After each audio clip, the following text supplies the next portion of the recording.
Hi అండి. ఈరోజు గోబీ పరాటా ఎలా చేయాలో చూపిద్దామని వచ్చేసానండి. అది కూడా చాలా సింపుల్గా ఎలా చేసుకోవాలని చూపిస్తున్నాను. క్యాలీఫ్లవర్ తీసుకుని మంచిగా క్లీన్ చేసుకోవాలండి. మీ దగ్గర గ్రేటర్ ఉంటే గ్రేటర్తో గ్రేట్ చేసుకోండి, లేదంటే ఇలా చిన్న చిన్నగా చాప్ చేసుకోవచ్చు అనమాట. నేను ముందుగానే చపాతీ పిండి ఎలా కలుపుకుంటామో కొంచెం సాల్ట్, ఆయిల్ యాడ్ చేసుకుని గోధుమ పిండి కలిపి పెట్టుకున్నానండి పక్కన.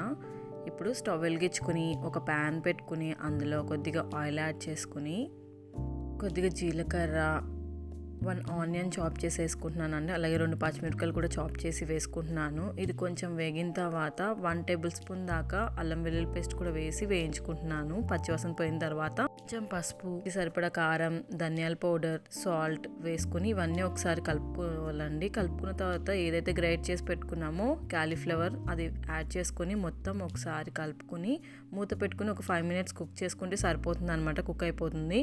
ఫైనల్గా కొద్దిగా కొత్తిమీర చల్లుకుని కొద్దిగా నిమ్మరసం పిండుకొని స్టవ్ ఆఫ్ చేసి చల్లార్చుకోవాలన్నమాట. మనం నార్మల్ చపాతీ ఎలా ఒత్తుకుంటామో అలాగే కొంచెం బాల్స్ లాగా చేసుకుంటాం కదా, కొంచెం ఎక్కువ క్వాంటిటీ పిండి పెట్టుకుని ఇలా చపాతీలా చేసుకోవాలండి. ఇందులోకి ఇప్పుడు ఏదైతే స్టఫ్ ఉందో అది మొత్తం ఇలా పెట్టుకోవాలి. పెట్టుకున్న తర్వాత చాలామందికి ఫోల్డింగ్స్ వల్ల భయం అనిపిస్తుంది అన్నమాట, ఎలా ఫోల్డ్ చేయాలి ఏంటి అని. ఇలా సింపుల్గా 4 కార్నర్స్ ఇలా క్లోజ్ చేసుకున్నాం అనుకోండి, స్టఫ్ బయటికి రాకుండా. ఇప్పుడు ఈజీగా మనం ఒక 2-3 టైమ్స్ ఒత్తుకుంటే సరిపోతుంది అనమాట. మరి పల్సగా చేసుకోకూడదండి, ఇలా ఉంటే సరిపోతుంది కన్సిస్టెన్సీ.